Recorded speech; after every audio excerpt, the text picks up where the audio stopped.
హల్లెలూయా. దేవుని మహిమ కలుగుగాక. హల్లెలూయా. హల్లెలూయా. చేరువచ్చిన సంఘానికి నా తోటి సేవకులకు ప్రధాన శుభాలు. అందరు బాగున్నారు కదండి?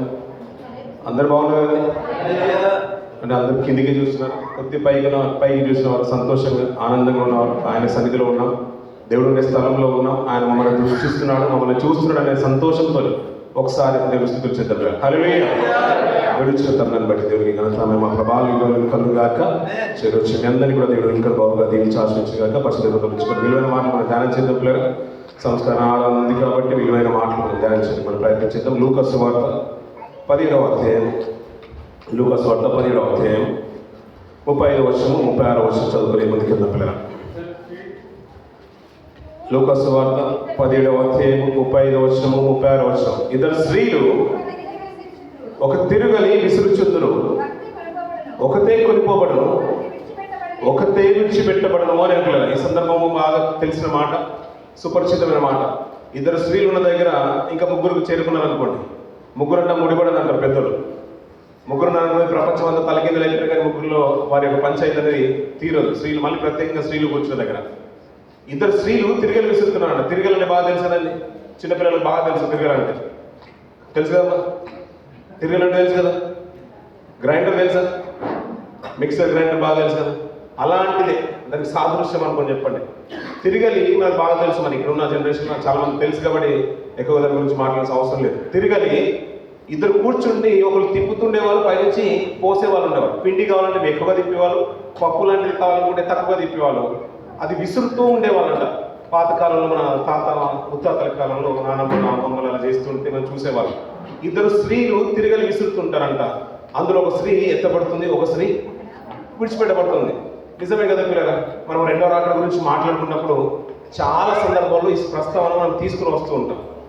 ఇంకా చెప్పాలంటే అది సరి అయిన రీతిలో మనకు నిజంగా అది అర్థమైనట్టుగానే అనిపించదు అన్నమాట. తిరగలి విసరడానికి ఆత్మీయ స్థితికి సంబంధం ఏంటి పిల్లలు? ఎవరు వింటున్నారా మా మాటలు? వింటున్నారండి? మనం 6 గంటలకు కార్యక్రమం ఎంచుకోవాలి. మరి కొద్దిపాటి సమయాన్ని నేను వాక్యాన్ని ఇస్తాను. మరి అంతకు మించి మనం ఉందామన్నా హాల్ వాళ్ళు ఒప్పుకోరు. అందుకని కొద్దిసేపే మనసు పెట్టి వాక్యం విందాం పిల్లలు. తిరగలి విసరడానికి ఎత్తబడడానికి సంబంధం ఏంటి పిల్లలు? ఇద్దరు స్త్రీలు తిరగలి విసురుతున్నారంట. అందులో ఒక స్త్రీ ఎత్తబడుతుంది, ఒక స్త్రీ విడవబడుతుంది అన్నాడు. మీకు సంశయం వచ్చిందా లేదండి? నిజంగా వీరు ఎత్తబడడానికి పరలోకం నుంచి ప్రభు రాకడకు దీనికి సంబంధం ఏంటి అని ఒక ఆలోచన వచ్చిందా లేదా? అంటే ఒకవేళ రాలేదు అంటే మనం శిష్యుల కంటే గొప్పలం అని. ఎందుకంటే వాళ్ళకి వచ్చింది ఆ మాట. శిష్యులు అడుగుతున్నారు, ప్రభా ఇది ఎక్కడ జరుగుతుంది? ఆ మాట కింద చూడండి పిల్లలు. శిష్యులు ప్రభువా ఇది ఎక్కడ జరుగునని ఆయనను అడిగేశారంట పిల్లలు. నిజమే కదా పిల్లలు? మరి తిరగలి విసురుతుంటే మరి ఇండియాలో విసురుతారా? మరి మన గ్రామాల్లో హైదరాబాద్లో విసురుతారా? అమలాపురంలో విసురుతారా? రాజమండ్రిలో విసురుతారా? మరి ఇజ్రాయెల్ పరిసర ప్రాంతాల్లో విసురుతారా? సంశయం ఉండాలి కదా పిల్లలు. ప్రతిదీ కూడా క్వశ్చన్ వేసుకుంటేనే సమాధానం వస్తుంది. మరి ఎక్కడ విసురుతారు? తిరగలి ఎక్కడ విసురుతారు ప్రభు అంటే వారు శిష్యులు అడుగుతున్నారు. ఎందుకంటే అర్థమై ఉంటే వారు అడిగేవారు కాదు. అడిగారు కాబట్టి వారికి అర్థం కాలేదని ప్రభుకు అర్థమైంది. మరి సమాధానం ఎంత అద్భుతంగా ఉండాలి! ఆ సమాధానం కూడా చూడండి పిల్లలు. ఆయన పీనుగు ఎక్కడ ఉన్ననో అక్కడ గద్దలను పోగవనని వారితో చెప్పారు. మీకు సమాధానం వచ్చింది కదండి? శిష్యులకు వచ్చింది ఆ రోజు, మీకు కూడా వచ్చిందండి. ఏమన్నా వచ్చిందా మీకు? ఇప్పుడు ప్రభువు రెండవ రాకడ వస్తుందంట పిల్లలు. వస్తుందా రాదా? పిల్లలు మనసు పెట్టిందని మీరు పైకే చూడండి. మళ్ళీ చెప్తున్నా, పైకే చూడండి పిల్లలు. పైనే పరలోకం ఉంది, పైకే చూడండి. పైన పరలోకం ఉంది, అక్కడ నుంచి ప్రభు రాబోతున్నాడంట. ఆయన వచ్చినప్పుడంట ఇద్దరు తిరగలి విసురుతూ ఉంటారు. తిరగలి విసిరే వాళ్ళు ఒకరు ఎత్తబడుతుంది, ఒకరు విడవబడుతున్నారు. ప్రభు ఇది ఎక్కడ జరుగును అంటే ప్రాంతం చెప్పట్లేదు.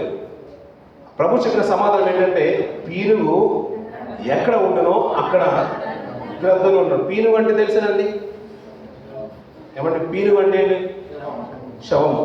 గ్రద్దలు అంటే ఇప్పుడు అది గ్రద్ద ఇది అని చూపించడానికి మన ఈ రోజుల్లో ఏ గ్రద్ద కనిపించట్లేదు. మనం అన్ని ఆల్రెడీ చంపేసామని. చిన్న చిన్న కీటకాలు మొదలుకొని పెద్ద పెద్ద జంతువుల వరకు అంతరించిపోయి, అందుకని అవి మ్యూజియంలోకి వస్తున్నాయి. అంతేందుకు రోడ్ల మీద వస్తున్నాయి, అక్కడక్కడ సైన్ బోర్డుల మీదకి వస్తున్నాయి. అప్పుడప్పుడు మన మొబైల్లో వాల్ పేపర్లో పెట్టుకుంటున్నాం. ఎందుకంటే చూపించడానికి సాదృశ్యంగా ఏం కనిపించట్లేదు కాబట్టి. పీనుగు ఎక్కడ ఉంటాయో అక్కడ గ్రద్దలు ఉంటున్నాయి అంటాడు. వారికి సమాధానం వచ్చేసింది, మనకు కూడా అర్థమైపోయింది అనుకుంటున్నాను. అర్థమైపోయింది కదండి. నిజంగా ఇదే సందర్భాన్ని మత్తయి సువార్తలో కూడా ప్రభు చెప్తున్న ఆ మాట కూడా చూసుకుని మళ్ళీ ఇక్కడికి వచ్చేద్దాం పిల్లలు. మత్తయి సువార్త 24వ అధ్యాయం చదవండి. కాబట్టి ఎవరినైనాను ఇదిగో అరణ్యంలో ఉన్నానని మీతో చెప్పినను వెళ్ళకుడి, ఇదిగో లోపలి గదిలో ఉన్నానని చెప్పినను నమ్మకుడి. మెరుపు తూర్పున పుట్టి పడమట వరకు ఏలాగు కనబడును అలాగే మనుష్య కుమారుని రాకడయు ఉండును. పీనుగు ఎక్కడ ఉన్నదో అక్కడ గద్దలు పోగవును అంటున్న పిల్లలు. ఈ మాట చదివితే మనకి ఇంకా క్రిస్టల్ క్లియర్ గా అర్థమైపోయింది, అంతే కదండి. అంటే ఇది ఒక మాట పిల్లలు, అది అర్థమైనా అర్థం అవ్వకపోయినా పైన వాక్య భాగాన్ని చదివిన దాన్ని బట్టి మనకి విషయం ఏంటంటే ఆయన ప్రభు రాకడను సూచిస్తుందనే విషయం మనకు అర్థమైపోయింది. అది ఎక్కడ జరుగుతుందంట? ప్రభు యొక్క రాకడ జరుగుతుందంట. ప్రపంచానికి క్రైస్తవులుగా మనము ఎందుకు రక్షణ పొందుకున్నామంటే మా ప్రభు తిరిగి లేచాడు, మృత్యుంజడుగా లేచాడు, తిరిగి మళ్ళీ వచ్చి మనల్ని తీసుకుని వెళ్ళిపోతుంది. ఆ స్వర్గపు అంచుని మనం కూడా తాకాలి, ఆ స్వర్గంలో మనం కూడా ఉండాలి, అక్కడ సంతోషం ఉంటుంది. ఈ రోజుల్లో ఉన్న కష్టాలు, డ్యూటీలు, తినడము, భోజనం చేయడం అన్నీ ఏముండవు. అక్కడ నిత్యానందం ఉంటుంది, సుఖాలు ఉంటాయి. కాబట్టి దాని కొరకే ప్రభుని నమ్ముకున్నాం, అంతేనా కాదండి? అంతే. ఆయన వస్తేనే మనం నిత్యత్వంలోకి వెళ్ళగలుగుతాం. రెండవ అక్కడ జరగాలి, ఆయన వచ్చినప్పుడే ఇది జరుగుతుందనే విషయం మనకు అర్థమైపోయింది. కానీ పీనుగు ఎక్కడ ఉండో గద్దలు అక్కడ ఉంటుందనే మాటకు మాత్రం క్లియర్గా అర్థం అవ్వలేదు. ఏమంటే ఈ మాట అర్థం చేసుకోవడానికి ఇందాక చదువుకున్న లూకా సువార్త 17వ అధ్యాయం కొన్ని మాటలు పైనుంచి మనం చూద్దాం. 26వ వర్షం నుంచి. నోహు దినములలో జరిగినట్టు మనుష్య కుమారుని దినములలో జరుగును. మొదలు జనులు తినుచు త్రాగుచు పెళ్ళాడుచు పెళ్లికి ఇయ్యబడుచుండేది. అంతలో జలప్రలయం వచ్చి వారందరినీ నాశనం చేసెను. లోతు దినములలో జరిగినట్టును జరుగును. జనులు తినుచు త్రాగుచు కొనుచు అమ్ముచు నారు నాటుచు ఇల్లు కట్టుచు నుండి అంటున్నాడు. అయితే లోతు సొదొమ విడిచిపోయిన దినమున నాశనము చేసెను. ఆ ప్రకారమే మనుష్య కుమారుడు ప్రత్యక్షమగు దినమున జరుగును అంటున్నారు. ఈ వాక్య భాగం కిందున్న వాక్య భాగాన్ని మనం అర్థం చేసుకొని పైనుంచి చదువుతూ ఉంటే అంటే నోహు దినము మనకు బాగా తెలుసు, ఆ జలప్రలయం వచ్చే సందర్భం బాగా తెలుసు, లోతు సందర్భం మనకు బాగా తెలుసు. ఆ కాలంలో ఏం జరిగిందంటే మనకు ఎక్కువగా తెలిసింది ఏంటంటే సొదొమ గొమొర్రా పట్టణాలు నాశనమైన విషయం మనకు బాగా తెలుసు. లోతు గారి కాలంలో జలప్రలయం వచ్చిన కాలం తెలుసు, అప్పుడు ఓడ కట్టబడిన సందర్భం కూడా మనకు బాగా తెలుసు. కానీ దానికంటే ముందుగా అక్కడ సమాజంలో ఏం జరుగుతుంది, ప్రపంచంలో ఏం జరుగుతుందంటే జనులు తింటున్నారంట, త్రాగుతున్నారంట, పెళ్లి చేసుకుంటారంట. కానీ దాని మీదే ముందు మనసులు చేశారు, దాని ప్రకారమే జనులు వెళ్ళిపోతున్నారు. అంతలో జలప్రలయం వచ్చినంటాడు.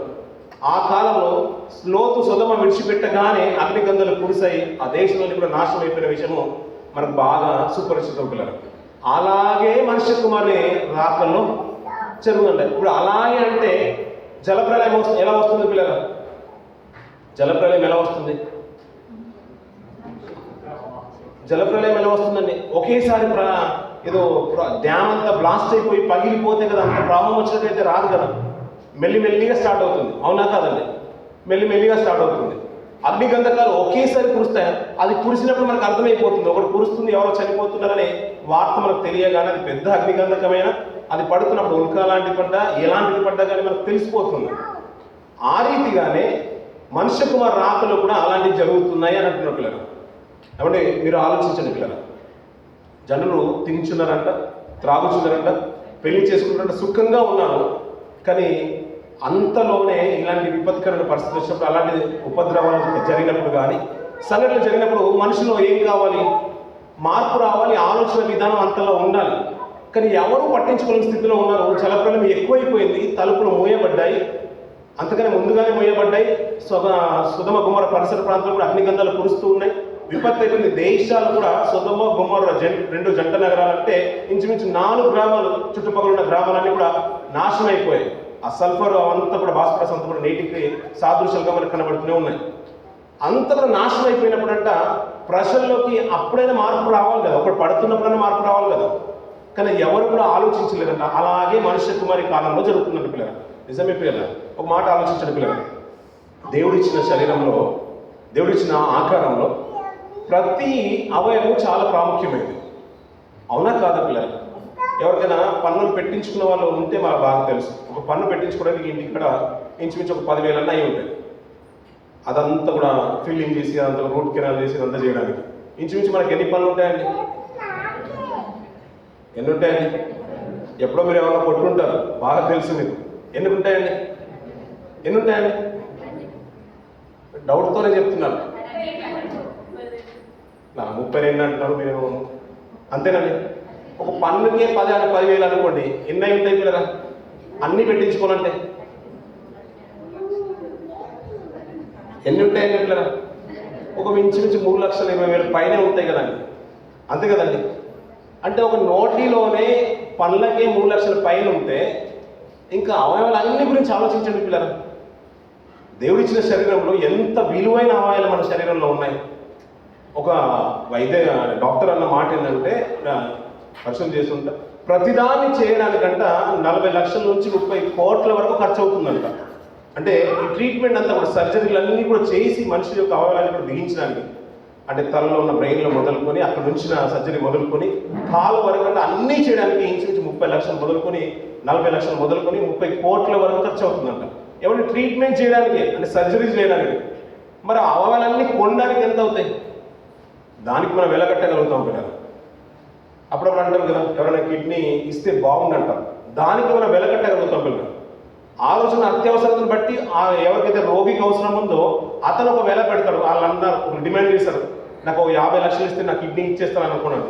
అతను ధనవంతుడు అవుతుంటే అతనికి అవసరం అనుకుంటే 50 లక్షలు ఏంటి, 1 కోటి రూపాయలైనా ఇవ్వగలుగుతాడు. అలా అవయవాలన్నీ కూడా కొనుక్కున్న పరిస్థితి వచ్చిందనుకోండి, ఎన్ని కోట్లు కావాలి పిల్లలు?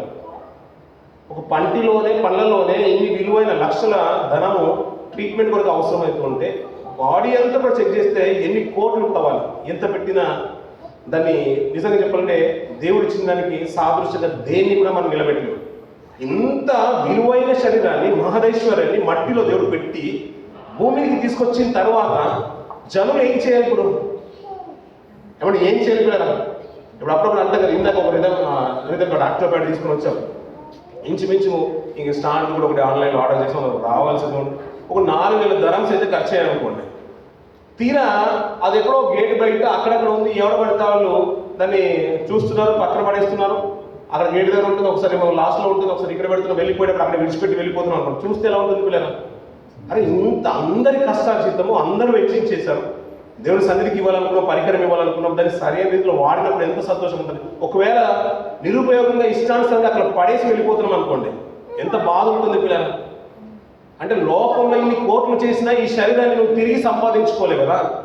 ఇప్పుడు అప్పుడప్పుడు అంటే గతించిన కొన్ని రోజుల క్రితం కూడా మన సంఘంలో ప్రార్థన చేసాం ఒక కుమారుడు గురించి. లోపల అవయవాలన్నీ కూడా ఫామ్ అవ్వట్లేదంట, ఆ బిడ్డను తీసి బయట పెట్టేస్తారు. మనం అందరం ప్రార్థన చేసాం పిల్లలు. కొన్ని సంవత్సరాలు, అంటే 1 సంవత్సరం 2 సంవత్సరాల క్రితం కూడా ముస్లిం సోదరుడు వాళ్ళ కుమారు గురించి. అంటే కొన్ని బయటకు వచ్చే అవయవాలు, కొన్ని బ్రెయిన్ బయటకు వచ్చేసి, లివర్ బయటకు వచ్చేసి, లంగ్స్ కొద్ది బయటకు వచ్చేసి, ఇలా అన్నీ ఉన్నాయి కదా. వీటన్నీ కూడా సరైన రీతిలో ఫామ్ చేసి ఒక బిడ్డగా బయటికి తీసుకొచ్చి వాడు ఎదిగి పెద్దవాడైన తర్వాత నిజంగా తను లోకంలో ఎలా ఉండాలంటే దేవుడి కొరకు బ్రతికితేనే దానివల్ల ఒక సార్థకత అనేది వస్తూ ఉంటుంది. కానీ జనులు ఎలా ఉన్నారంట, తినుచు త్రాగుచు పెళ్ళాడుచు పెళ్లికి ఇవ్వబడుచుండిరి అంటారు పిల్లలు. అంతలో జలప్రలయం వచ్చిందంట. ఈ మాట ఎప్పుడు విన్నా కానీ నిజంగా ఆలోచించండి పిల్లలు. మనం ఎప్పుడు కూడా తిండి మీద ధ్యాస ఉన్నాం అనుకోండి, ఎలా ఉంటుంది? కంపెనీలో మన బాస్ వచ్చే టైంకి మనం ఇంకా తింటూనే ఉన్నాం అనుకోండి, ఫోన్లో ఒకసారి చూస్తాడు, మళ్ళీ వచ్చినప్పుడు కూడా అలాగే ఉండదు అనుకోండి, రెండోసారి కూడా చూస్తాడు. ఈ తీరా అతను భరించడానికి ఇంకా అవతలు ఉండవు, నిర్ణయాలు వేరేగా ఉంటాయి. ఆయన వచ్చినప్పుడు తించి ఉన్నారు, అలాగే త్రాగుచూ ఉన్నారు, పెళ్లి చేసుకుంటూనే ఉన్నారు. దేవుడి క్రియలంటూ ఆలోచించిన వారు సమాజంలో కరువైపోయారు పిల్లలు. ఆయనకున్న వేదన కూడా అదే. ఆ రోజు సొదొమ గొమొర్రా పట్టణాలు నాశనం చేయడానికి కారణము అదే. లోతు కాలమే కాదు, నోహ కాలంలో కూడా జలప్రలయం రావడానికి కూడా కారణం అదే. ఎందుకంటే నా గురించి, తన కన్న తండ్రి గురించి ఆలోచించిన సమాజంలో ఒక కుటుంబం తప్ప వేరే జనాంగము ప్రపంచంలో దేవుడికి కనిపించలేదు. దాని తర్వాత దేవుడు తీసుకున్న నిర్ణయం ఏంటంటే, నిన్ను బట్టి ఒక ఉన్నతమైన రాజ్యాన్ని, ఇంకొక సమాజాన్ని, ఉత్తమమైన కుటుంబాన్ని, ప్రపంచాన్ని, ఒక నెక్స్ట్ జనరేషన్ని నేను ప్రారంభిస్తాను. మరి మిగతా జనం అంతా కూడా ఏం చేస్తావు ప్రభు అంటే, వాటందరినీ కూడా నేను నాశనం చేస్తాను అంటున్నాడు పిల్లలు దేవుడు. అలాంటి కాలము ఎలాగైతే నోహ కాలంలో, సొదొమ గొమొర్రా కాలంలో జరిగిందో, లోతు కాలంలో జరిగిందో, అలాంటి కాలమే మనుష్య కుమారుడి కాలంలో జరుగుతుందంట. కిందికి మాట ఇచ్చిన పిల్లలు ఇంకా జరుగును. ఆ, దిగకూడదు, రాకూడదు. సరిపోతుంది పిల్లలు. ఇక్కడ ఉన్న మాట ఏంటంటే మీకు ఎలాంటి స్థితిగతుల్లో ఉన్నా అలాంటి స్థితిగతుల్లోనే ఉండాలి. కొద్దిగా బయటకు వచ్చి నేను చూస్తానని కానీ నా పని చేసుకుంటానే కానీ ఆలోచన సెకండ్ థాట్ నీకు రావద్దు అంటున్నారు పిల్లలు. అక్కడ ఒక మంచి మాటలు జ్ఞాపకం చేస్తూ యోగ గ్రంథంలో ఒక మంచి మాట ఉంటుంది పిల్లలు. ఆ మాట కూడా చూసుకొని మనం ముందుకెళ్దాం. యోగ గ్రంథం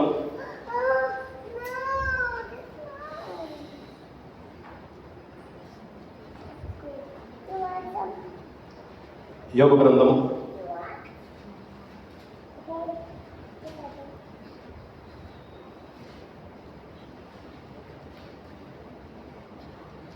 20వ అధ్యాయం. యోగ గ్రంథం 20వ అధ్యాయం 20వ వచనం నుంచి కొన్ని మాటలు మంచుతాం పిల్లలు.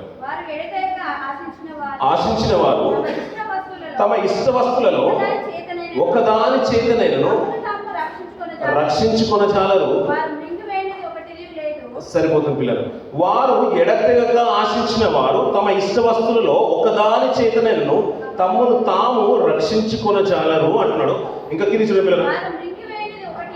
ఒకటియూ లేదు గనుక వారి క్షేమస్థితి నిలువదు.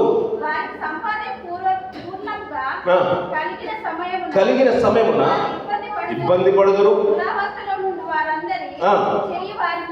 వారి మీదికి వచ్చును.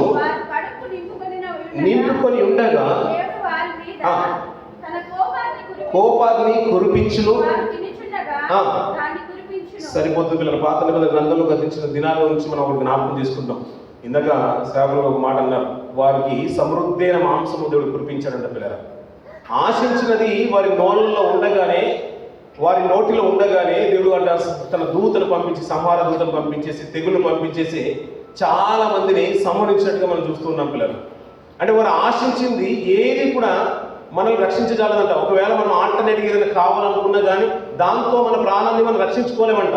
ఉగ్రత దినమున అంటే మనం తినకూడదంటూ మృంగందంటూ ఏది లేదు. ఎందుకంటే ప్రపంచంలో జరుగుతున్న సంఘటన ఏంటంటే మనకి ఇష్టమైన ప్రతి ఇష్ట వస్తువు మన దగ్గరికి వెళ్ళిపోతుంది పిల్లలు. మనం అనుకున్నామా అది చేసేస్తాం పిల్లలు.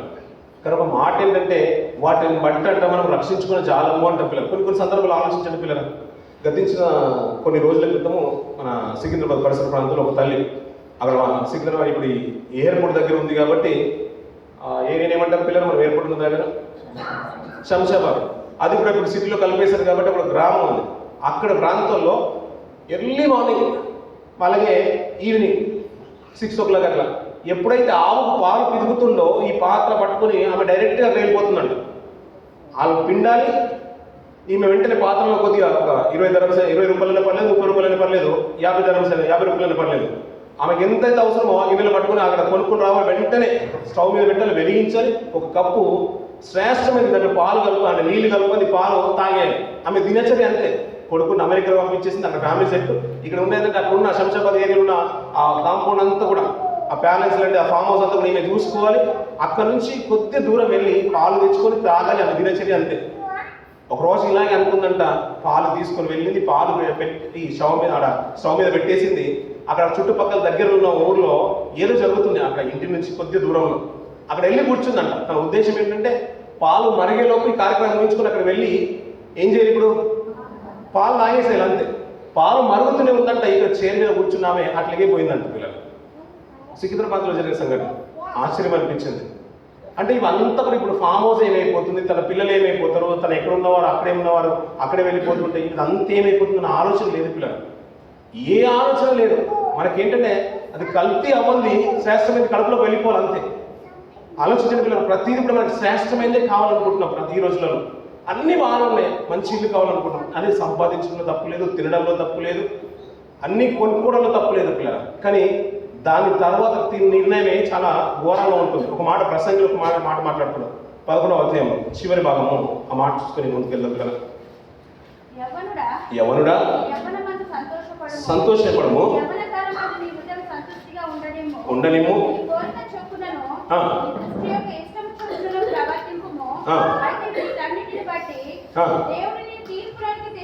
ఏం చేస్తారంట దేవుడు? వీటన్నిటినీ బట్టి అంటున్న పిల్లలు. గతించిన దినాల్లో చాలా ఎప్పుడైతే ఈ 15 Pro Max కానీ 15 వచ్చినప్పుడు కానీ ఒక తల్లిని అడుగుతున్నాడు కుమారుడు, అమ్మ నేను హైదరాబాద్ ఉంటుంది కదా, ఇప్పుడు బీటెక్ కంప్లీట్ దగ్గరికి వచ్చింది, ఫైనల్ ఇయర్ దగ్గరికి వచ్చేసి దానికంటే ముందు నాకు ఒక ఐఫోన్ కావాలని తల్లిని వేడుకుంటున్నాడంట. వాళ్ళందరూ అంటున్నారంట, ఎందుకు నాన్న ఇదంటే ఐఫోన్ ఏంటంటే నాకు చాలా మటుకు వీడియో సాఫ్ట్వేర్ ఎడిటింగ్ బాగా తెలుసు, నేను ఈ ఎడిటింగ్ చేస్తాను, పరీక్షల్లో వాడబడతాను, అంతేకాదు నాకు ఎగ్జామ్స్ కానీ కొన్ని టెస్ట్లు ఉన్నప్పుడు నాకు ఈజీగా చదువుకోవడానికి బాగుంటుంది, ఐఫోన్ అయితేనే బాగుంటుందని చెప్పాడంట. నిజమేమో అని తన తల్లి ఏం చేసిందంటే తన తల్లితో చెప్పి తన భర్తతో చెప్పి విలువైంది ఇంచుమించు ఎంతైతే అవసరమో అంత ధనాన్ని తన కుమార్ చేతిలో పెట్టిన తర్వాత అప్పుడు ఆ ఐఫోన్ కొనుక్కున్నాడు. పక్కనున్న వాడిని అడుగుతూ ఉంటే తన తండ్రి పక్కనున్న వాళ్ళ ఫ్రెండ్ని అడిగితే అంట అప్పుడు చెప్పిన వార్త ఏంటంటే, అమ్మ వాడు అలా కాదు నాన్న, అలా కాదు, వాడి ఉద్దేశం ఏంటంటే ఈ మధ్యకాలంలో పబ్జీగా గతించిన 2 సంవత్సరాలు 3 సంవత్సరాల నుంచి ఎక్కువగా మనం వింటున్న మాట, ఆ పబ్జీ అంటే మామూలు ఫోన్లో ఆండ్రాయిడ్ ఫోన్లో ఆడితేనంటే హ్యాంగ్ అయిపోతుందంట. ఐఫోన్లో ఆడితే కొద్ది స్పీడ్ బాగుంటుంది, హ్యాంగ్ అవ్వాలని బాగుంటుందని అది డైరెక్ట్గా చెప్పలేక తన తల్లికి చెప్తే తన తల్లి తన భర్తతో చెప్పి కొనిపించిన మాట. సంతోషించమనగానే అందరూ సంతోషిస్తున్నారు, తినమనగానే తింటున్నారు, పెళ్లి చేసుకోమంటే చేసుకుంటున్నారు, ఇష్టానుసరిగా బతుకున్నారు. కానీ దాన్ని వాటన్నింటినీ బట్టి దేవుడు ఏం చేస్తాడంట, తీర్పులోకి తీసుకుని వస్తారంట పిల్లలు. అలా తీర్పులోకి తీసుకొచ్చినప్పుడు పరిస్థితులు ఎలా ఉంటాయి పిల్లలు? సమాజంలో దారుణమైన సంఘటన జరుగుతున్నప్పుడు వీటన్నిటి కొనుక్కున్నాం కదా, 3 లక్షలు పెట్టి ఐఫోన్ కొనుక్కున్నాం, 2 లక్షలు పెట్టి ఐఫోన్ కొనుక్కున్నాం, ఇదేమైనా మన ప్రాణాన్ని రక్షించగలుగుతుందా పిల్లలు? ఏమైనా దీన్ని మనం దాన్ని బట్టి లేదంటే ఒక ఆయుష్ను మనం ఏమైనా పొడిగించగలుగుతుందా? దేవుని తీర్పులోకి వెళ్ళకుండా మనం ఏమైనా తప్పించగలుగుతుందా? ఏది చేయదు కదా పిల్లలు. ఇవన్నీ కూడా చూస్తున్నప్పుడు ఏంటంటే ఒక తల్లి పాలు తారని అక్కడ పెట్టి వచ్చినా కానీ ఆమెకు తాగాలని ఉన్నా కానీ దేవునికి తాగించడం లేదు. వీడి ఫోన్ కొనుక్కున్నా కానీ ఈ ఫోన్తో తన ప్రాణాలను రక్షించుకోలేరు, మనం ఎవరు కూడా రక్షించుకోలేం కదండి. ఏది ఇష్టం వస్తుంది కానప్పుడు పిల్లరా దాని వల్ల ప్రయోజనం ఏంటి పిల్లలు మనం అనుకుంటాం పిల్లరా, అప్పుడప్పుడు అంటాం.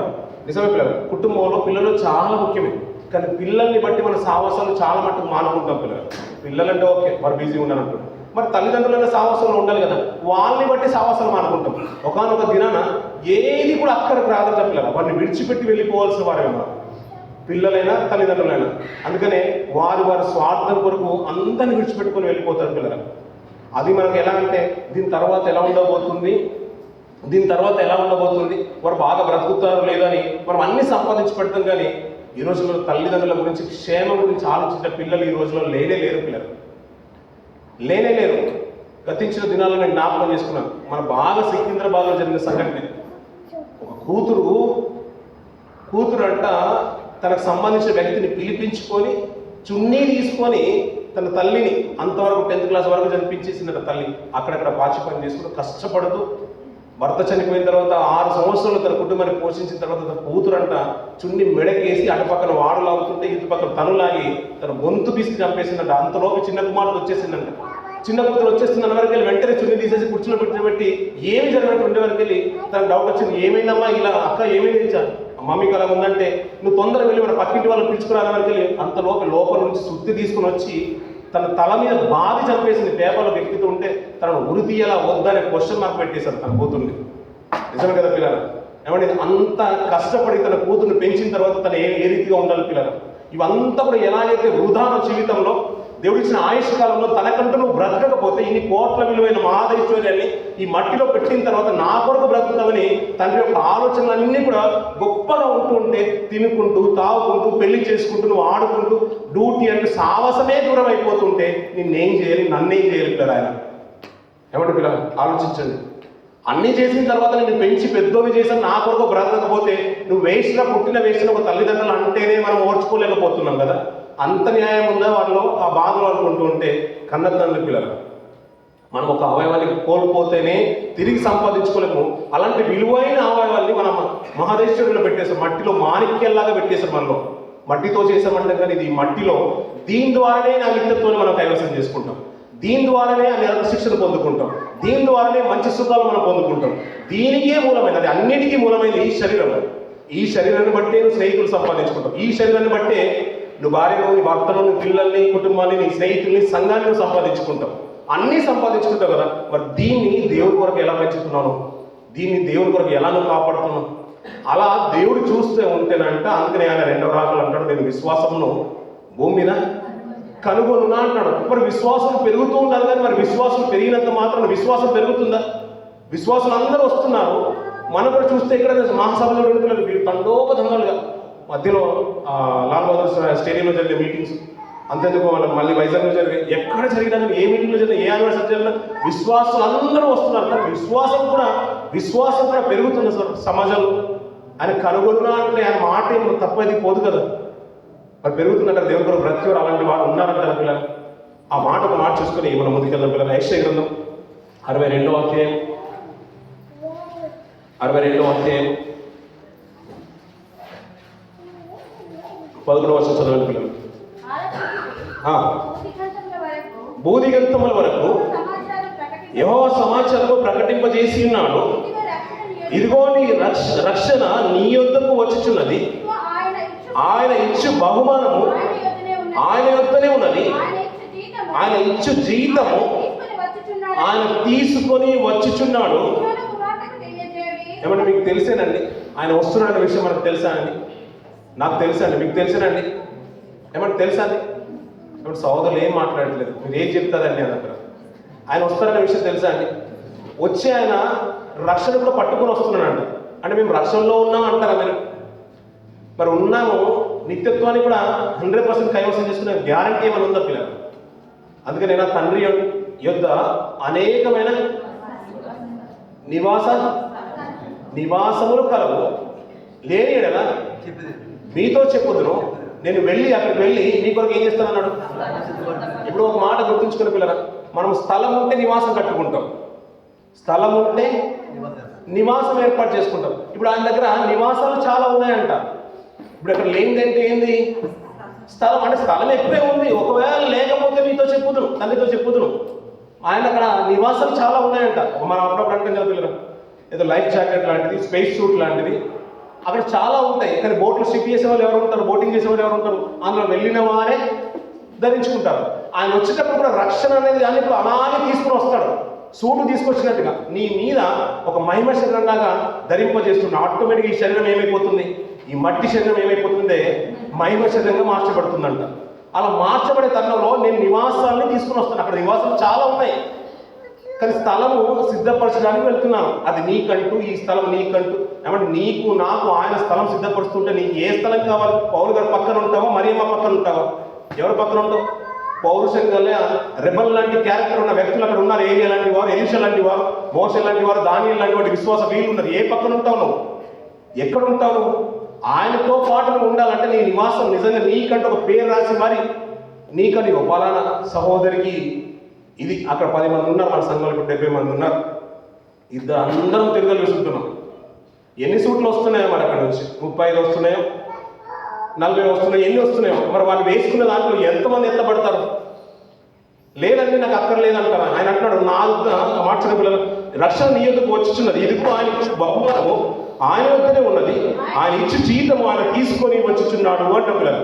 ఆయన తీసుకొని వస్తున్నాడు అన్న పిల్లలు. అది మనకి ఇవ్వడానికి ఇష్టపడుతున్నాం నిజంగా పిల్లలు. ఆ జీతాన్ని పొందుకునే వారంగానే ఉన్నామా మనం? లేదంటే ఇందాక చదువుకున్న మాట వాళ్ళకి వచ్చిన పిల్లలు, ఇందాక చదువుకున్న మాట లూకాసు వార్త నేను ముగించేస్తాను పిల్లలు. మా పైన నుంచి కొన్ని మాట చిన్న పిల్లలు ఇందాక చదువు 30 వర్షం చదువు. ఆ ప్రకారమే మనుష్య కుమారుడు ప్రత్యక్షమగు దినమున జరుగును అంటే ఏ ప్రకారము? ఏ ప్రకారం అండి? అమ్మండి ఏ ప్రకారం అండి సోదరులు? ఏ ప్రకారం? నోహ గారి కాలము, లోతు గారి కాలము. ఆ కాలంలో ఏం జరుగుతుందంట? జనులు తినుచున్నారు, త్రాగుచున్నారు, పెళ్లి చేసుకున్నారు, పెళ్లి ఆడుచున్నారు. ఇవన్నీ కూడా జరుగుతున్నాయి. క్రయ విక్రయాలు అన్నీ కూడా జరుగుతున్నాయి. మనసుకు సంతృష్టినిచ్చేది ప్రతిదాన్ని సంపాదించుకుంటున్నారు. వీటన్నిటిని బట్టి అంట యవనం బట్టి అంటున్నాడు. కొత్త నిబంధన కాలం అంతా కూడా చూడండి పిల్లల, కొత్త నిబంధన కాలం రక్షణ పొందుకున్న తర్వాత చాలా మట్టుకు యవనులే కనబడుతుంటారు. యేసుక్రీస్తు యవనుడు, స్టెఫను యవనుడు, యోసేపు యవనుడు, మరియమ్మ యవనురాలు. ఇలా మాట్లాడుతుంటే బాప్తిసం ఇచ్చి యోహాను యవనుడు. ఇలా మాట్లాడుకుంటూ ఉంటే అందరూ ఫిలిప్పు యవనుడు. ఇలా మాట్లాడుకుంటూ వెళ్తుంటే తిమోతి, తీతుకు, ఫిలెమోను, ఓనేసిము అందరూ కూడా వెళ్తూ ఉంటే యవన కాలంలోనే హతసాక్షులైన యాకోబు అన్ని కూడా యోహాను కూడా మనకు కనబడుతూ ఉంటారు. కాబట్టి యవన కాలంలో రక్షణ పొందుకున్న తర్వాత దేవుని కొరకు బ్రతకాలనే ఒక వాంఛ, సువార్త చేరిన వాంఛ. నమ్మి బాప్తిసం పొందినవాడు ఏమవుతాడంట? నమ్మని వారికి శిక్ష విధింపబడును. కాబట్టి మీరు వెళ్ళి ఏమన్నాడు? సర్వలోకానికి. ఇప్పుడు సువార్తను ప్రకటించాల్సిన భారము బాప్తిసం తీసుకున్న వెంటనే నమ్మిన ఉంటేనే ఉందా లేదా? ఉందంటారా పిల్లలు? ఈ వార్తను గుర్తెరిగిన వారు ఎవరు మరి? అందరి మీద ఉన్నప్పుడు ఇది నాకు కాదు, ఇది నాకు సంబంధించింది కానే కాదు అనుకుంటాం పిల్లలు. అలా అనుకొని లోకంలో బ్రతుకుతున్నప్పుడు ఆ రోజు ఏమవుతుందంటే తింటున్నారు, త్రాగుతున్నారు, పెళ్లి చేసుకున్నారు, వెంటనే జలప్రలయం వచ్చేసింది. చినుకు పోగైపోయి వరదల్లా వచ్చేసింది, తుఫాన్లు వచ్చేసాయి. ఇవన్నీ కూడా ఏంటంటే జలప్రలయం ఉంచే స్థితిలోకి వెళ్ళిపోయింది. వడగళ్ళు కురుస్తూ దేశమంతా, గ్రామాలంతా కూడా, ఊరంతా కూడా వచ్చేది. ఆ 2 జంట నగరాలని పూర్తిగా సమూల నాశనం చేసేది పిల్లలు. ఆ ప్రకారమే ఆ రోజు జరిగినట్టుగానే ఆయన రాకల్లో కూడా జరుగుతుంది. అలా జరిగినప్పుడు అంట కిందికి చూస్తూ ఇందాక చదువుకున్న మాట 35వ వచనం, ఇద్దరు స్త్రీలు, ఒకటి కొనిపోబడును, ఒకటి విడిచిపెట్టబడును. శిష్యులు ప్రభువా ఇది ఎక్కడ జరుగునని ఆయన అడిగినందుకు ఆయన పీనుగు ఎక్కడ ఉన్నదో, ఏమంటే నేను అంటున్నా గద్దలు మనకు బాగా తెలుసు అన్నారు. మీరు తెలుసు కదండి, పీనుగు కూడా బాగా తెలుసు కదా. ఇది ఎక్కడ జరుగునంటే మీరు చెప్పండి పిల్లలు. జనులు తినుచు త్రాగుచు పెళ్లి చేసుకుంటూ పెళ్ళాడుతూ తమకు ఇష్టమైన హృదయవాంఛలన్నీ కూడా తమ ఆచారాలన్నీ కూడా పాటిస్తూ నెరవేర్చుకుంటున్న సందర్భము పాత నిబంధన కాలంలో ఎక్కడ జరిగిందండి? ఇందాక చదువుతాం కదా, ఎక్కడ జరిగిందండి? నోహ గారి కాలంలో జరిగింది. తర్వాత ఎవరి కాలంలో జరిగింది? లోతు కాలంలో జరిగింది. ఆ ప్రకారమే అంటున్నాడు, ఆ ప్రకారమే మనుష్య కుమారుడి రాకడలో కూడా జరుగుతుంది అన్నాడు. బయటికి వెళ్ళి చూడండి పిల్లలు, ప్రపంచం ఏ రీతిగా ఉంటుందో చూడండి పిల్లలు. ఆ ప్రకారంగా జరుగుతుంది అన్నప్పుడు అంట తిరుగలు విసురుతూ ఉంటేనంటే ఒకరు ఎత్తబడతారు, ఒకరు విడువబడతారన్నారు. ఇంతమందిలో ఉన్నప్పుడు సమాజంలో ప్రపంచమంతా 850 కోట్ల జనాభా అనుకుంటున్నప్పుడు అందరూ తిరగలు విసిరేవారు. పని బిజీ షెడ్యూల్ మధ్యలో ఆయన తిరగలు విసిరినట్టుగానే ఉంది పిల్లలు, విసిరినట్టుగానే ఉంది. నిజంగా ఇప్పుడు ఆలోచించండి, రేపటికి బ్రేక్ఫాస్ట్ గురించి కూడా మనం ఆలోచిస్తుంటాం. రాత్రి అవుతుందంటే అంటే రేపు ఏం చేయాలో కూడా మనం ముందే ఆలోచిస్తుంటాం. రేపటి గురించి చింతొద్దు అంటే చింతొద్దు, వస్త్రం గురించి చింతొద్దు, నీ పని గురించి చింతొద్దు, నీ చింత యావత్తు ఆయన మీద అంటే ఆయన గురించి ఆలోచించిన నాదుడు ఎక్కడ ఉన్నాడు పిల్లలు? నేను విలువైన ధనంలాగా నీవు ప్రతి ఒక్క కన్నును, ఒక ముక్కును, ఒక పన్నెను, ఇలా గుండెను, కాలేయని, ఇవన్నీ కూడా ఒక లివర్ని, లంగ్స్ అన్నీ కూడా నేను సెట్ చేసి ఇచ్చాను కదా, కిడ్నీతో సహా. ఇది విలువైన ధనము. నా కొరకు నువ్వు సమర్పించుకుని బ్రతికితే నేను ఉన్నతంగా నీ కొరకు జీతాన్ని తీసుకుని వచ్చి, రక్షణను తీసుకుని వచ్చి నిన్ను అలంకరిస్తానన్నాడు. ఒక వధువును వరుడు వచ్చి అలంకరిస్తే ఎంత అద్భుతంగా ఉంటుంది. పక్కనున్న వారు అలంకరిస్తే మామూలుగా ఏదో సాంప్రదాయంగా అలంకరిస్తున్నారులే అని అనుకుంటారు. వరుడే వచ్చి అలంకరించాడు అనుకోండి, ఎంత ప్రేమ నీకు పెళ్లి మీద, పెళ్లి కూతురు మీద ఎంత ప్రేమ అని అనుకుంటారు. అంతేనే కదండి. పెళ్లి మండపంలో వచ్చి అక్కడ నుంచి వచ్చి మరి పెళ్లి కుమారుడు ఆమెను అలంకరిస్తుంటే తన గదికి వచ్చింది అనుకోండి, చూసే వాళ్ళు ఎలా ఉంటారండి? అరే కొద్దిసేపు ఆగయ్యా, నీ భార్య నీ ఇంటికి తీసుకుని వెళ్దులే అని అంటారు. కానీ ఆయన కూడా అలానుకుంటున్నా అంట, రక్షణను అలంకరంగా తీసుకుని వస్తున్నాడు, నేను ధరింపజేస్తానంటున్నాడు. తన కళ్ళ ముందు సంతోషంగా, ఆనందంగా ఒక మంచి వస్త్రాన్ని, ప్రశస్తమైన వస్త్రం వేసి తను చూసుకోవాలనుకుంటున్నాడు. ఇది ఎక్కడ జరుగును అంటున్నాడు. పీనుగు ఎక్కడ ఉండునో అక్కడే గ్రద్దలు. ఇప్పుడు అదేమంటున్నాడు, లోకము పీనుగుతో సమానం. దాంట్లో ఉన్న ప్రతిదాన్ని మనం పీక్కొనే తింటున్నాం. నాకు ధనం కావాలి, డబ్బు కావాలి, ఉద్యోగం, పనులన్నీ కూడా లోకం మీదనే ఉంది. నీ ఆశ అంతా కూడా లోకం మీదనే ఆధారపడిపోతున్నాం. ఆయన వచ్చినప్పుడు విశ్వాసాన్ని కనుగొంటాడా? ఇది రెండో రాకడ గురించి సంబంధించిన మాట. మన లోకంలో దేనికో బాగా పాపులర్ మాట ఇది. దీన్ని దేనికో అభివర్తించుకొని దాన్ని ఏదో విధంగా పోల్చే సందర్భాలు కూడా చాలా ఉన్నాయి. ఆ సందర్భం అంతా కూడా చెప్తున్న మాట ఏంటంటే, ప్రభు యొక్క రెండవ రాకడ గురించి చెప్తున్నాడు. అలా చెప్తూ ఇద్దరు ఎత్తబడే విషయంలో ఒక్కరు మాత్రమే ఎత్తబడతారు, ఒక్కరు మాత్రం విడువబడుతున్నారు. అలా ఎక్కడ జరుగుతుంది ప్రభు అంటే, ఎవరైతే లోకాశలో బ్రతుకుతున్నారో వారు విడువబడతారు. పీనుగును చనిపోయిన శవాన్ని తిన్న గద్దల్లాగా దాన్ని పీక్కొనే తింటున్నారు. లోకంలో ఉన్నది అది నిర్జీవమైంది, బ్రతుకుని ఇవ్వలేంది, శాశ్వతం కానిది, అది అశాశ్వతమైంది, క్షయమైపోయేది, మట్టిలో కలిసిపోయేది. దాని మీద నీకు ఆశ ఎందుకు? నువ్వు ఎన్ని సంపాదించినా ఒక రోజున మనం విడిచిపెట్టుకుని వెళ్ళిపోవాల్సింది. క్రీస్తు లేని జీవితాలు శూన్యమైన మాట రక్షణ పొందుకున్న మన అందరికీ తెలిసి వచ్చిన మాట. అయినా కానీ క్రీస్తు స్వరూపంలోకి మారింది ఎవరు? ఈ మహిమ శరీరంగా దీన్ని మార్చుకోవడానికి సిద్ధపడిన వారు ఎవరు పిల్లలు? అందుకని గత రాత్రి అంతా కూడా సిద్ధపడ్డారు. కన్నీటితో ప్రార్థన చేసిన వారు కూడా ఉన్నారు కదా, ఆయన వాళ్ళను సమీపించాలని సిద్ధపడుతున్నారు కదా. అందుకని ఎక్కడ మీరు మర్చిపోతారో అని, ఎక్కడ మీరు రక్షణ పొందుకోకుండా మీరు మర్చిపోతారేమో అని. ఆ రక్షణ ఉంది, ఆ నిత్యత్వం ఉంది, ప్రభు రాకడ ఉంది, అది స్వర్గం ఉంది. ఆ అంచుల్ని తాకే భాగ్యము, ప్రభు యొక్క పాదాలు చూసే భాగ్యము, ఆయన కన్నులతో మనము కూడా సాక్షాత్తుగా ఆయన ఇలాంటి ఈ ప్రత్యక్షమైన పరలోక స్వర్గంలో ఉండడానికి ఒక గొప్ప అవకాశము ప్రభు యొక్క సంస్కార ఆరాధన. దీన్ని జ్ఞాపకం చేసుకోవడానికి ఇది చేయడం. ఎందుకు జ్ఞాపకం చేసుకున్నాడు? నీ కొరకు ఆయన ప్రాణం పెట్టేసిన కనీసం దాన్ని బట్టన తన స్వారూప్యంలోకి నువ్వు మారుతావని. మట్టిలో ఒక పీనుకు ఆ పాత చనిపోయిన శవాన్ని ఎంత కుళ్ళు వాసన వస్తుందో లోకంలో ఉన్న ప్రతీది కూడా అలాంటి వాసన వచ్చే పరికరాలు ఈ లోకంలో ఉన్నాయి. దాన్ని మీద ఆశ పెట్టుకుని ఈ లోకంలో జీవనాన్ని వెళ్ళబుస్తున్నావు కదా, ఇది శాశ్వతమైనది కాదు. గ్రద్దల్లా పీక్కొని తిని లోకంలోనే బ్రతికిపోతుంటే, లోకంలోనే కలిసిపోతూ ఉంటే, లోకాశంలో ఉంటే నా కొరకు బ్రతికే వారు ఎవరున్నారు? నా కొరకు నీ సమయాన్ని, నీ స్థలాన్ని, నీ అవయవాన్ని నా కొరకు కేటాయించిన వారు ఎవరున్నారు? నిజంగా మీ కదా పిల్లరా, అది ఎక్కడ జరుగుతుందంటే ఇలాంటి ఆశ కలిగిన సమాజం ఎక్కడైతుందో అక్కడ జరుగుతుంది. ఎక్కడ ఇది అక్కడ అని చెప్పడానికి లేదు. లోకంలో బ్రతుకుతున్నాం అన్ని కూడా చూస్తూ ఉంటే ఎక్కడైతే పబ్బులు కల్చర్ అంతుందో, దేవుని విడిచిపెట్టి ఏదైతే లోకానుసరణ జరుగుతుందో అదంతా కూడా ఈ పీను ఉన్న దగ్గర గ్రద్దలు ఉన్న లాంటి జీవితం. అందుకనే క్రీస్తు స్వారూప్యంలోకి మనం రావాలి పిల్లలు. అంటే ఆయన రావడానికి, మన స్వారూప్యంలోకి రావడానికి ఆయన తీర్పు వచ్చినప్పుడు చాలా లక్షణాలు చూస్తాడు పిల్లలు. నేను ఆ వారికి నిజంగా ఈ రక్షణ ఇవ్వాలా లేదా, ఆ సూట్ను వీరికి తొలగించాలా లేదా అని అలా తీసుకుని వచ్చినప్పుడు మన రక్షణ అంటే ఒక మాట ముగించేస్తాను పిల్లలు. ఒక మాట చూపించి మనం ముగించేస్తాం. రక్షణకు వెళ్ళేదానికంటే పిల్లలు చాలా మార్పు మనలో రావాలి. అందుకనే ఒక మాట అంటాడు ప్రభు గురించి చెప్పిన మాట, పేతురు రాసిన పత్రిక మొదటి పత్రిక 1వ అధ్యాయం మాట చూసుకుని ముగించేద్దాం పిల్లలు. 1వ అధ్యాయం 22వ వచనం 23వ వచనం చూద్దాం పిల్లలు.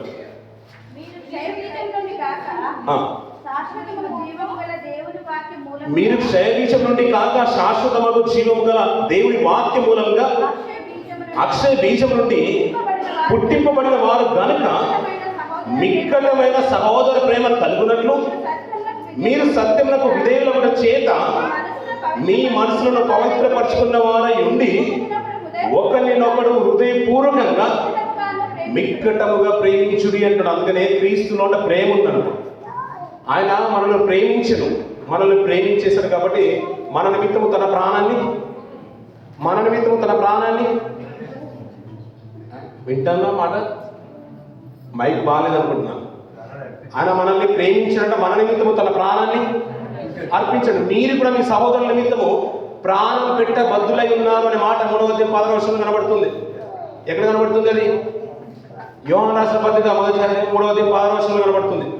అలాగే 3వ అధ్యాయం 10వ వచనంలో కనబడుతుంది యోహాను సువార్తలో, దేవుడు లోకమును ఎంతో ప్రేమించను, తన అద్వితీయ కుమారునిగా పుట్టిన వారికి విశ్వాసమించు ప్రతి వాడు నశింపక నిత్యజీవం పొందినట్లు ఆయన్ని మనకు అనుగ్రహించేశాడు. ఇప్పుడు అలా అనుగ్రహించిన ఆయన ద్వారా ఆయన చూస్తూ పెరుగుతున్నాము, బలను పుచ్చుకుంటూ పెరుగుతున్నాం కదా. ఇప్పుడు మార్పు ఎలా ఉండాలి? ఒక్కొక్కటి మనలో మార్పు రావాలి.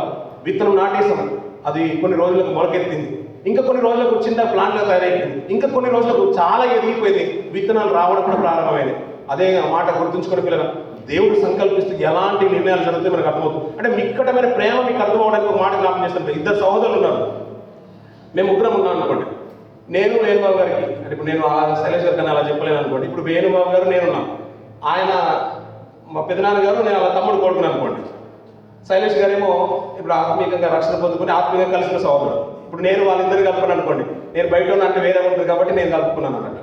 ఇప్పుడు నేను అన్నగారికి కుమారు, వాళ్ళ తమ్ముడు గారికి కుమారు. నేను శైలేష్ గారు రక్షణకు వచ్చిన మన ఆత్మీయ సహోదరులు అంటారు. ఇప్పుడు వేణుబాబు గారు చూసినప్పుడు ఎవరి మీద ప్రేమ ఎక్కువ ఉంటుంది? నా మీదే కదా ప్రేమ. ఇప్పుడు మీ పిల్లలు ఉన్నారు, మీ పిల్లలు ఇలా తిరుగుతున్నారు, వేరే వాళ్ళ పిల్లలు ఇక్కడ తిరుగుతున్నారు, మీ ప్రేమ ఎవరి మీద ఉంటుంది? మీ మనసు ఒప్పుకోవట్లేదు చెప్పడానికి, మీరు ఒప్పుకున్నా నిజం వాస్తవం మీ పిల్లల మీద ఉంటుంది. అలాగే ఇద్దరు సహోదరులు ఉన్నారు, ఇక్కడే ఉన్నారు, వారు నిలబడ్డారు. నాకు అందులో ఒక రక్త సంబంధి ఉన్నాడు, నా ప్రేమ ఎవరి మీద ఉంటుంది? రక్త సంబంధం మీద ఉంటుంది. కానంట ఎందుకు ఈ రక్త సంబంధం మీద ఉంటుంది, ఎందుకు రక్త సంబంధం మీద ఉండదు? దేవుళ్ళకి వచ్చిన తర్వాత మన మార్పు ఎలా ఉండాలో ఇందాక చదువుకున్న మాట మళ్ళీ చదవాలి పిల్లలు. మీరు క్షయబీజం నుండి కాక శరీర సంబంధమైన బీజం నుండి కాక శాశ్వతమగు జీవం గల దేవుని వాక్యం మూలంగా అక్షయ బీజం నుండి పుట్టిన వారు కనుక నిష్కపటమైన సహోదర ప్రేమ కలుగునట్లు అంటున్నారు. అందుకని ప్రేమ ఎలా ఉండాలంటే నిష్కపటంగా ఉండాలంట. అంటే నీ రక్త సంబంధిని ప్రేమించిన దానికంటే ఎక్కువగా నిష్కపటమైన ప్రేమ ఆత్మీయ సహోదరు మీద ఉండాలి. ఎలా ఉంటుంది అప్పుడు? ఎందుకంటే క్రీస్తు మనల్ని ప్రేమించి తన ప్రాణం పెట్టేశాడంట.